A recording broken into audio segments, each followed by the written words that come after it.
Hey everyone, welcome to the channel. All things Middle Earth here with a tier 1 commander unique item tier list. This is ranking the unique items, not the commanders themselves. So keep that in mind. If you see your favorite commander or very good meta relevant commanders in the dustbin, it might not be because they are bad. In fact, it's probably not because they're bad, it's because that their item is bad. So bear in mind, we're ranking the items and how they improve the commanders themselves, not ranking the commanders themselves. This was done the other day on our members stream, so shout out to all of our members who are supporting the channel. They get a little sneak peek here on this tier list, but here is the video version of the tier list.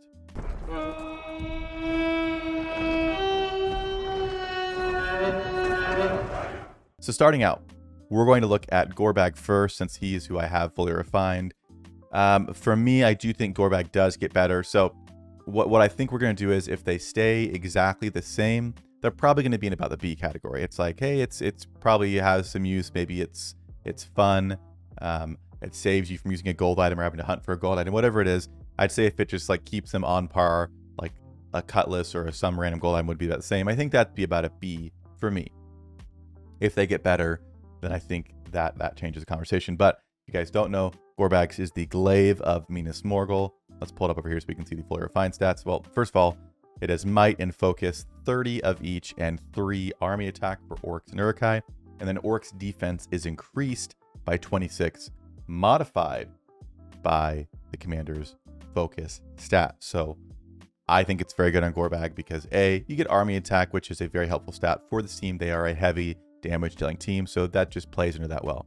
Secondly, orcs can be kind of squishy, so adding 26 focus adding 26 defense modified by focus, I think makes a lot of sense. He's got not the best focus, so it's not like it's Gandalf the Grey modified by focus level stuff, but I think it's solid. So where do we put this thing? I think Gorbag's glaive, to me, fits nicely in the A tier. If B tier is kind of, they are, about the same with it. Maybe it's still worth using because, you don't have to find a gold, effect that's really good and refine that. These are technically cheaper to refine than regular gold items. I think I would do the math on that, but I feel like these are easier to refine. So if it ends up being a best in slot, that's where it's very good. But I think A tier makes the most sense. It does make him better. I've enjoyed it. I've enjoyed using him with it. Is it busted? Is it Balrog tier? I don't think I'm ready to give that out on the first one in the video. Now, at the end, we'll see. I have an idea of who could be in there, but I don't think it's going to be this one, so we'll see. Next one up. This is in no particular order. We'll go good and evil back and forth. So we're going to look at Merry and Pippin. Their art and item is the Barrow Blade, which is might and focus, unit speed for hobbits and ents, and each hobbit unit each round recover 10% HP for allied ent units once. Now, aside from the fact that Merry and Pippin are not a stellar team, do they have solid builds with War Chant and Planetary Scryer, especially in non-role play? Yes, you can definitely get stuff done. Probably with Shire Protectors, you can get a little bit more done as well because they get the most effect from hobbits and men. So there's probably something there where someone could use like Ents and Shire Protectors, and it's like, oh, that's interesting, and your Ents aren't as ridiculously slow. However, anything for me that has to do with Ents, they are so susceptible to fire damage, which is like one of the biggest things in the game. It always will be, at least I think. So when you're rocking the Ent effects, I feel like you're kind of in trouble. If you wanted to use them, you could. And I'm not going to lie, there's some consideration on my part to go, all right, it would probably upset people if I had a fully refined art and Merry and Pippin item, right? So it's tempting to do so. If you guys know me, I like to do things that ruffle feathers. I am thinking it is in the C tier, specifically thinking of non-role play. So the reason I'm not putting it in B is because, in my experience, their best builds are in non-role play with things like Alchemists, where the War Chant ability, early round damage, that goes well with the Alchemists. And anything you'd have on them, you want to increase that damage. So to me, doing Ent and Men speed is not helping that. And I don't think the any Ent Hobbit whatever build is something that I would consider in the meta at all. Again, for me, what I've seen, so we're going to put it in the C tier. I'm not quite going to drop it in the dustbin because I actually think there are some uses. And I remember we used Merry and Pippin. Gosh, how long has it been since I spun the wheel and used Merry and Pippin? It's been a hot minute, right? 4 seasons ago. I feel like it's been longer than that. I don't know. I was actually very happily surprised with them. I remember HobbitCom used Merry and Pippin and Frodo and Sam and was getting good reports. Now, against the most strong, best built meta commanders, are they going to be, doing crazy stuff? No. But could they beat, certain commanders that weren't protecting against what they were doing? Absolutely. So for that reason, I think we're going to put them and the Barrow Blade in the C tier, not really making them better, but not seeing enough of this being used to think that that's what would be ranking higher. Now, again, maybe we do something like, maybe we'll theorycraft something up and see about doing it, because I'm not going to lie, there is part of me that's like, I think I could have fun with that for a season. And guess what? You can undo it after a season. So the risk is a lot lower than before. Back when I was thinking about getting this before, we did Dwalin's axe before, there was no undoing it. So we can undo that, which is really nice. So that's Merry and Pippin. Now let's hop back over to the game and look at an evil commander. Again, in no particular order, we're kind of just working like top, left, down. So we're going to start with Agzok on the evil side. Now, Agzok is kind of unfortunate. He's kind of a, baby Lurtz in a way. Honestly, if you're wanting to run a damage commander for evil, I'd almost suggest just going for him, because he's got some anti-range stuff, which could be helpful in the current meta, and he can do some commander damage stuff. Whereas Lurtz, Lurtz has seen better days. So, but there are interesting combinations with Shadow of the Mist, triggering with it's weapons expertise. You can get the increased commander damage to trigger multiple times on something like Shadow of the Mist that has a each round effect. And again, at high respects, you have additional damage going out. Potentially could run some kind of tanky evil men build if you really wanted to. I think it could be interesting. And if you hit range builds, you do well. If you hit builds that he do well against, where damage commanders do well, I think he could do well. But on his own, compared to other damage commanders, is he doing amazing? No. Now, his R10 item, the giant axe, is going to get him might. What is that going to be? 42 might. You're going to get army attack for orcs and evil men, and defense for orcs and evil men. So in my mind, part of me thinks maybe you run a tanky evil. Now, this would be like high respect, unnecessary theorycraft, but in my mind, you could run a high respect evil men build, because they're relatively tanky as far as evil troops go. So if you don't have something like Mumakil or Cold Drakes or whatever, you run evil men. They're going to get extra HP right here, which allows them to do additional focus damage.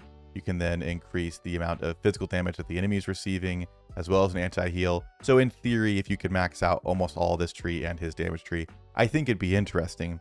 And then again, if you needed a range build, you have that as well. So his stats here lean into that might, and then attack and defense for those troop types. So you might get a teensy bit of hybrid stuff going, but not a crazy amount.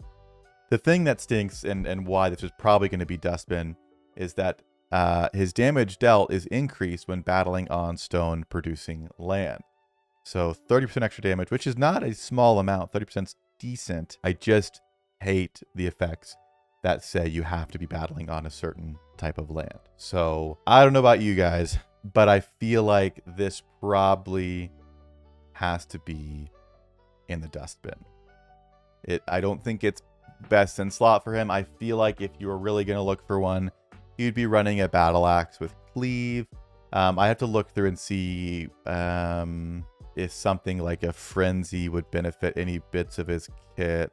Think so. I don't think it would really benefit. So I feel like a axe of Khaldoon with cleave might end up being best for him. So again, not only would it not be like maintaining, I don't see there being real like potential like with Merry and Pippin where it's like, I see it. This is just like those really situational effects. Stats that in theory you could make work with evil men, but not something you'd necessarily push into, nor would I encourage anybody to, run a really highly respected Agzok. So I think we're going to sit him in the dustbin tier. Next up, on the good side, in the very strategical top left to bottom right order, we are looking at Ori. Now, it is Sunday, so the Church of Ori should just be getting out here and pretty soon. So here's the deal. First off, let me just say I don't think Ori is good, and I almost don't care about his R10 at all because he doesn't really do anything. Army attack on the okay, fine. Some army attack here and some heals.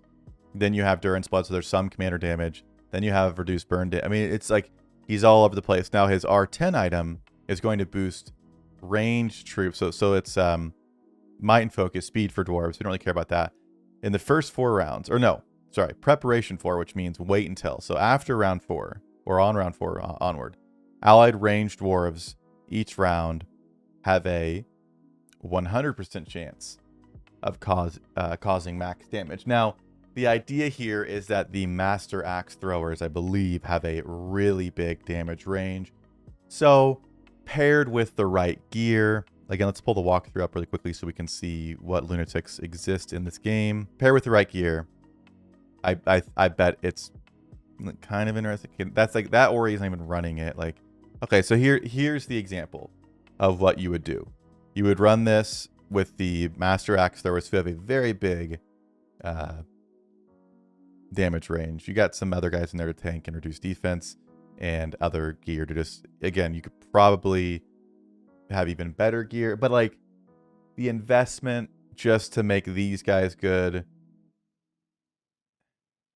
I don't see it at all. Ori in the slingshot, I don't find, especially for the investment. First of all, you shouldn't be using him at all, I don't think, unless you were absolutely here for the memes. I don't think it should be invested in. I could put it in the C tier because I do like, there is a build. Like Merry and Pippin, it's like there is a build, and I think with the right troops, especially non-role play for Merry and Pippin, I could see it. For Ori, against the right stuff, especially if you're playing, maybe if you're playing role play, and so everyone is using trolls to taunt. The fact that you can melt through those could be there. Yeah, so it's a cheaper Opportune Strike, but obviously it's just for ranged dwarves, where Opportune Strike's for everyone. So to me, B means that like I don't know. B means they like stay the same with it, and I feel like he's just, I don't know. I feel like B seems a little scary to me. Yeah, I don't know. I don't think in good conscience I can rank him higher than a C tier. I think I see the build. I think this would really be someone who's wanting to go out of their way to make this happen to almost troll, because I just think it's a lot of investment. Again, maybe if you're running other commanders who are already using the exact same troops and you're like, hey, who could use it? Like, maybe, but cleric is just not good. You got like a damage tree, you got the heal tree and the army attack tree, you got the burn. I mean, it's too much different stuff. So anywho, that is Ori. Next up, we're going to do another evil commander in our very scientific order here. Sharku, who I really was considering doing because I was like, this would make people mad. So Sharku, if you don't know, is just not. He's cool looking. The R10 is cool. He is just not good. He has this commander burn damage stuff. My understanding, when we did a lot of testing, this is like talking with Pelche back in the day about the mechanics of how that works. My understanding was the burn damage did not trigger and work properly. It wasn't, based on the equations we know, it wasn't dealing damage it should. If that's still the case, I don't know. It's been a long time, and I don't really care to like double check that. But nobody is running Sharku seriously. So he has a commander burn damage tree. Also, burn damage is the most protected against damage type in the game. I dare you to tell me otherwise. It is. Thank you to Witch King. God bless him. So running that, anybody that does burn damage is just already kind of like, you're already being countered for those that are trying to counter Witch King, right? So that's let's get that out of the way, okay? That's one thing. Then he's got the Warband Leader tree. Anybody that has a Warband Leader tree can be used to gather and march quickly to places and siege a little bit more. But if you're trying to use him as an actual PvP commander, having a tree that's completely just immediately taken off the table does not help. Then is R5, Warg Trainer. Allied enemies with Warg damage dealt up to 30%. Wargs are madness immune.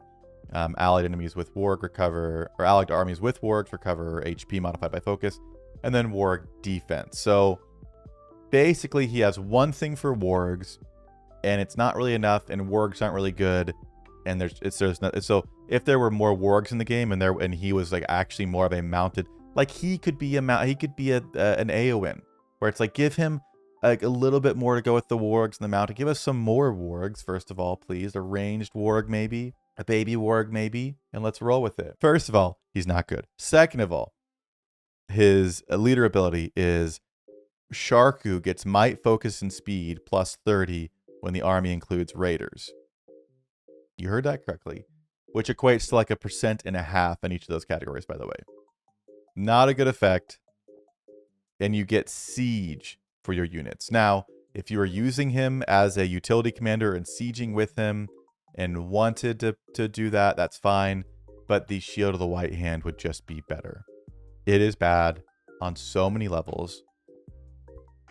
And although it pains me, we're going to put him in. Let's have a moment of silence.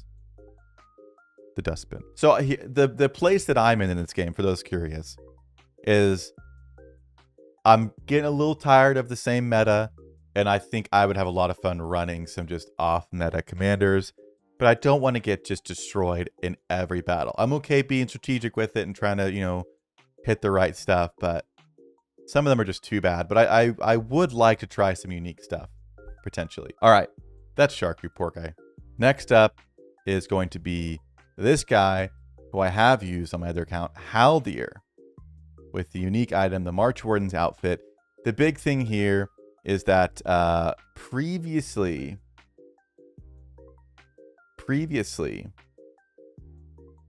Warden of the Forest gain initiative and defense +5 when battling on woodlands. Previously, the initiative worked anywhere. The defense was on woodlands. They changed it, so now everything is on woodlands. So it's much more situational, which is unfortunate because having initiative with his kit was pretty good. He's still very weak to fire damage, and they can't wear hauberks, so I think Haldir has a rough spot in non-roleplay. Roleplay might be a little different. But where does that rank Haldir? I could see being in the B tier, where Haldir, I think, is a solid tier 1. I think especially in roleplay, people use him a lot more. I think there are some options, gold options, that maybe give you some resistance to elemental damage, increase your attack. There are some options that are decent, but I don't know if he has like a really best case armor piece. So using him situationally with him, I think there could be some benefit. Now, in non-roleplay against the non-roleplay meta, we have used him, been on a woodland, and you get smacked. You get absolutely smacked. So he definitely won't be jumping up higher than the B tier. I wish he would, but I feel like B is kind of like, yeah, you could use him. You don't actually need refinement technically, but if you want to use him very situationally, you could use him like that. Otherwise, I think it's C, and it's probably the highest C item we've looked at. It is land specific.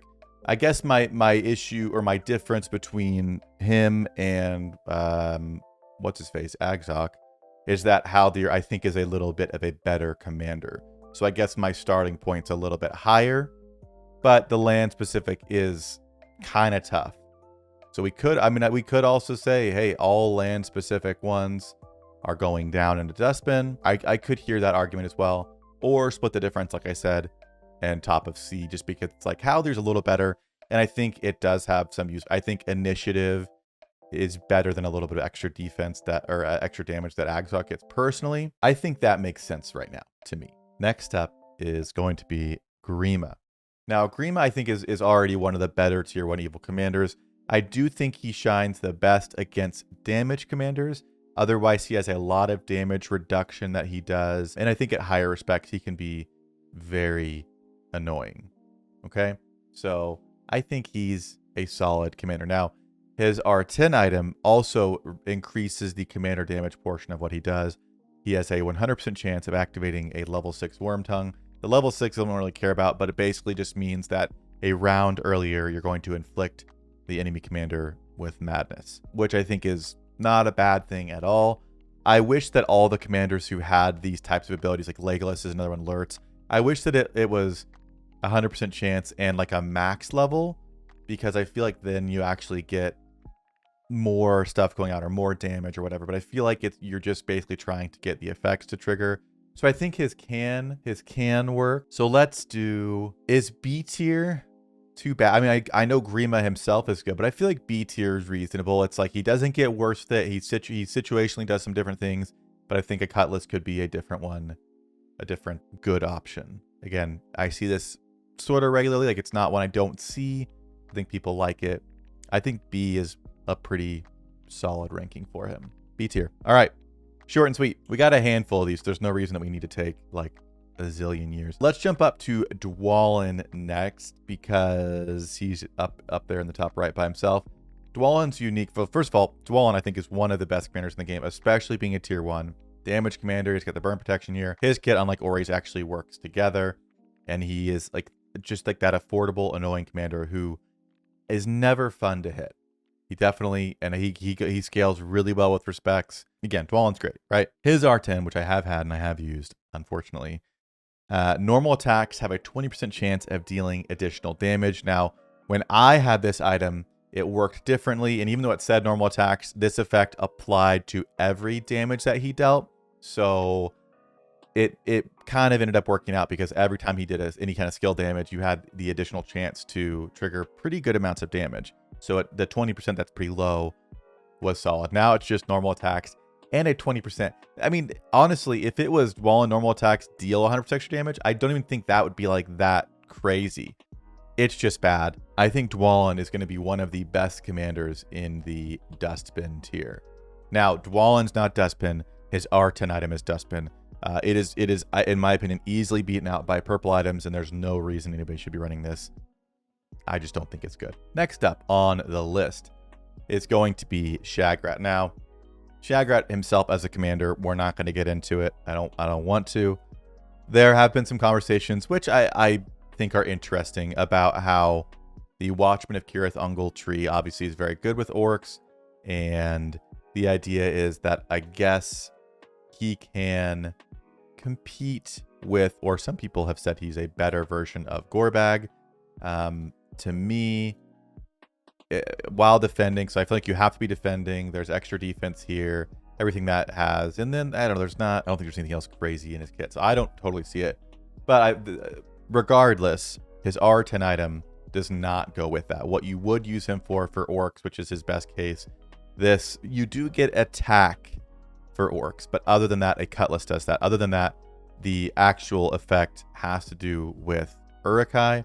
If you're running Uruk-hai, they have less defense, which you can offset with the defense skill, but they ignore defense.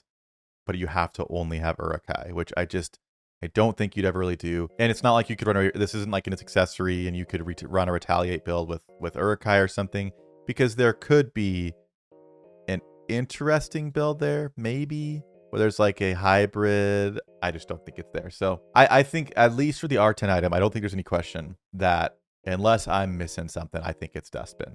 Okay, next up, we did Dwalin up there, so let's hop down. We'll kind of keep working from left to right.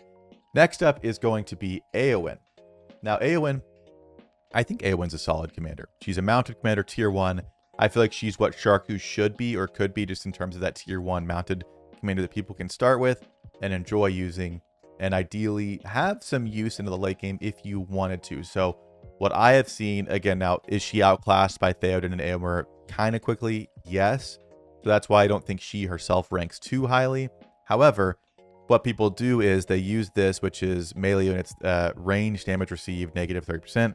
They'll use her as something that's going to do pretty well against Sunnit. So especially in RP, I think, where you're seeing a lot of Sunnits from the evil side, I think she has some viability, at least as like an interesting build, or an interesting version, which probably in my mind means she's going to be about the B, maybe top of C, but I feel like she's a little better. So for example, now you can tell right away if a character is a little bit better, because if you see a lot more in the walkthrough, I think that just means more people have done that. So here is one here. You get the full mounted comp, full mounted build, and you got 4-star refined. Against comps that mounted units will do well against, that's fine. And if you hit a ranged commander, you can do, I think, actually decent. Now, obviously, here's a, again, pretty decently whaled one. Obviously, mounted expensive. That's a whole nother conversation. Technically, she could do very well with Shire Protectors as well. She is of the men race, so a lot more benefits from a troop like the Shire Protectors. You could probably run a decent mounted comp with her, even if expensive. But I think, without getting into it too ridiculously much, I think she could be in the B tier. I'm not going to put her above Grima or anything like that, but I feel like it's one of those that if you still are wanting to use Eowyn, or if you've invested enough that you want to use her, I think she's a solid commander, probably about a B tier commander in my mind. And I think this item kind of situationally makes her better against ranged commanders, and it's just kind of okay otherwise. Whereas like a Hithlane or something else, or other golden accessories, yes, you probably could get better ones, but for her being a tier 1 and how it's used, I kind of like that. Plus, it makes a nice stair-stepping pattern, and that's just very pleasing, very aesthetically pleasing, right? If nothing else, let's do it for that. Next up on the evil side, we've done Gorbag, is going to be Mr. Uggfak. Now, Uggfak is another kind of unfortunate one who sort of damage commander with his R0 trees, which is actually not bad, but again, burn damage does not do well in the current meta. He's just kind of got a mix of things that, like, it's interesting, but I just don't think there's a lot there. And then an axe that does more damage dealt for the commander. If burn damage was not as ridiculously countered as it is, he might actually have an interesting spot. Like, think mini Balrog commander kind of with this. However, it's just not there. It's really not there. The only Uggfaks you see is for Siege, and that is an absolute fact. So we're going to move him into the dustbin, unfortunately. Let's do Hirgon next. Let's do Hirgon. Let's just fill up this dustbin. So Hirgon, nobody's using Hirgon for PvP. It's just not happening. Good side RP use him for Siege. I've seen a few people try and run him, but there's just not a whole lot going on. Red Arrow gives you more recovery when your army is comprised of men. So he has chance to evade the first damage, which I think is a bad title personally, where it's like a first instance of damage. It's just not amazing. Normal attacks cause additional damage. Defensive stance. Again, he's got some commander damage, got some recovery, but he's just not. I mean, again, I would love to see someone run a Hirgon, you know, the full damage version of Hirgon. It's just not going to be a thing to, yeah, no. I think it's going to be another dustbin. Put him over there so you can see him again. This thing is filling up as we roll along. And I think there's going to be at least a couple more. Next, we're looking at Maltok. Now, Maltok's another Warg R5, which is bad. Wargs are bad. Not going to talk about that too much. He does have a little bit more in the way of the Interrogator tree, Easterling tree being solid. So I think he's better than a Sharku, but not by that much. Now, the reason I've heard conversations here is against the enemy target. There is a 60% chance of succumbing to madness for 1 round after receiving normal attacks from beasts. So the idea is something like a full Mumakil lineup. Unfortunately, these are Warg specific, not beasts. I've heard of that. Like, okay, you could run Mumakil with him, maybe run Easterling, Iron Guard, Interrogator, Laceration, and Restrain. And like, I've heard people theory craft about a Mumakil build on him. Is it good? Probably. Expensive and underwhelming. Have I ever seen it?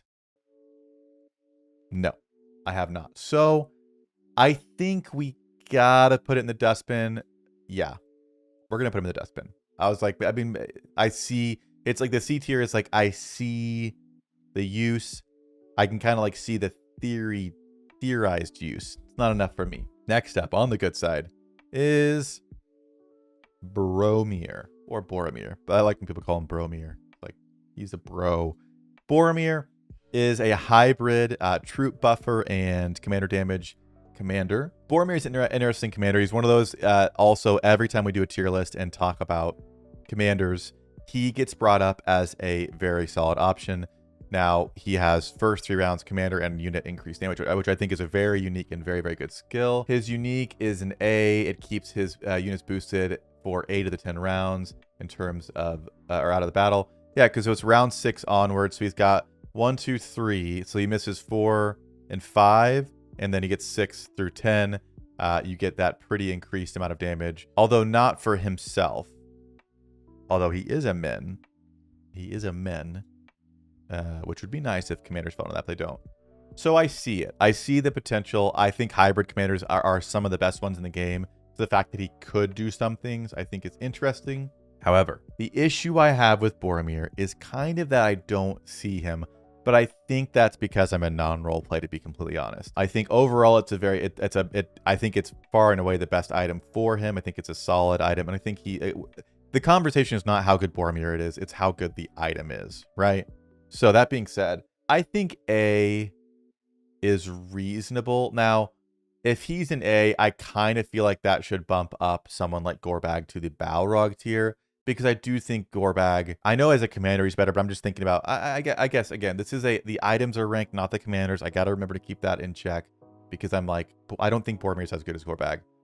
I don't necessarily think Boromir is better than, you know, all the commanders on here so far, but if we're looking at his R10 item, and does it make him a better commander? Is it best in slot? I think so. I think it's a solid one. I think he can be solid. It'd be someone that I would probably want to try down the road to kind of like sort of end that conversation once and for all. Same side of the coin, Gorbag gives tank value to weak orcs. Boromir gives attack to tank men.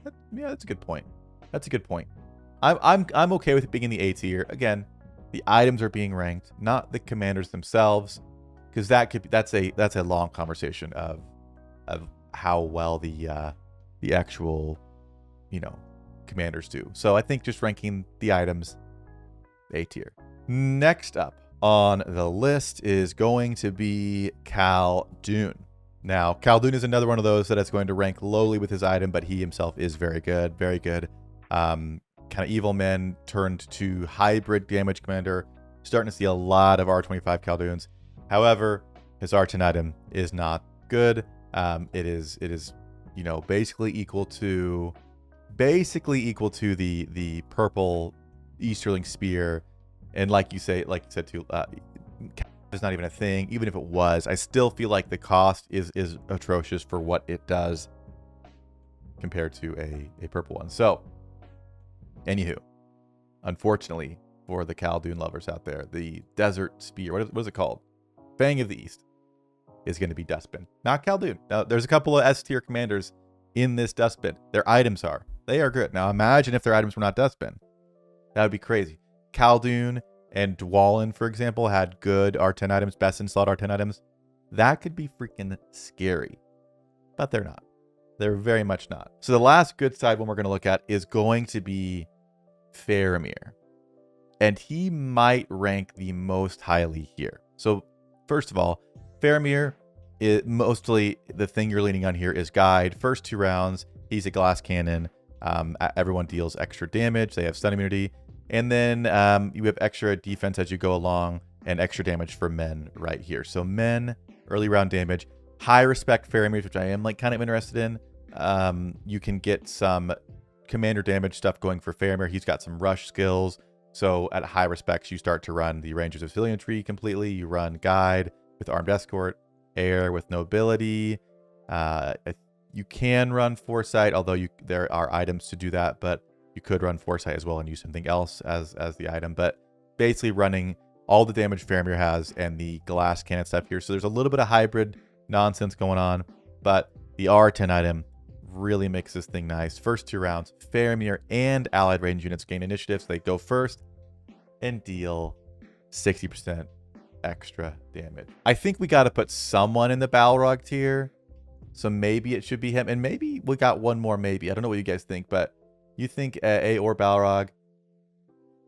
I feel, again, looking at the items, 60% damage in initiative is amazing. It is amazing and complements what he is doing because it's for the commander and the army. I think it's very solid. I think it's Balrog. I think for the item, it's a Balrog tier item. Now, am I saying everyone get this? Not necessarily. You got to understand how the commander works too. But it's definitely one that I think is interesting. You know, depending on the server you're in, what's going on, you could see a lot of success. The last commander we're going to look at is going to be Ushra, who is a solid evil man buffing commander. little bit of hybrid stuff going on. There's some interesting things with how laceration works over here and in the interrogator tree. So I think high respect Ushras can be kind of scary. And the R10 item is a pretty much guaranteed follow-up, 90% follow-up when the army is comprised of evil men. So adding a follow-up, I feel like is very much up there in terms of value being added to a character. Again, she's one, if you look in the walkthrough, I think we're starting to see a lot more of her. Again, do I see her as a tier 1 just stomping on the meta, the Sunids and like the Whaled Witch Kings? Not necessarily, but I think built properly, she can compete with a lot and she can beat a lot. So again, I mean, we'll see this in the common like whaled names, but here's a potential very good case where you've got Blitz. So a fiddle with Blitz in this is obviously a very good pairing with the evil men. Some people also use Frenzy Hammer here, which Frenzy Hammer I think works better with something like Hunt Down. But again, fiddle, Blitz, well, you want Blitz. So you're seeing a good amount of use from her. And I think to round out everything kind of nicely, I think I could put that in the Balrog tier. Now, do I think that Faramir and Ushra are better than someone like a Gorbag or a not? Again, this is not a commander's rank. These are their R10 items and how they improve the commander. I think her with it versus without it is a pretty big difference. Same thing with Faramir. So I think Balrog tier makes sense to them. Whereas others like Khaldoon or Dwalin, who are very, very good, they don't use their items at all, and they are not better with them. That's why they're way down here. But if you're looking for R10 items to invest in, and you're liking these commanders specifically, these are kind of safe investments that I do think make them better. And obviously there are some who I think maybe hit that like good middle ground of like already being a solid commander and they're made better by it. These ones I feel like have the much bigger swing of performance with their item. But like I feel like Gorbag's like that safe. Like Gorbag's solid all the time. I've seen Gorbags with the Cutlass do solid, and this bumps it up. These guys, I feel like, especially Faramir, really gets nasty with his. But I think that's it. I think I'm gonna say it. We're in a good spot. We're in a very, very good spot. Thanks so much for watching the video. Let me know down below if you found it helpful. Which tier 1 unique items are your favorite? I'd love to hear, because I'm still trying to decide which one I want to use next season. So probably more information on my decision coming soon. But let me know what you think. And as always, I'll see you guys in a future video.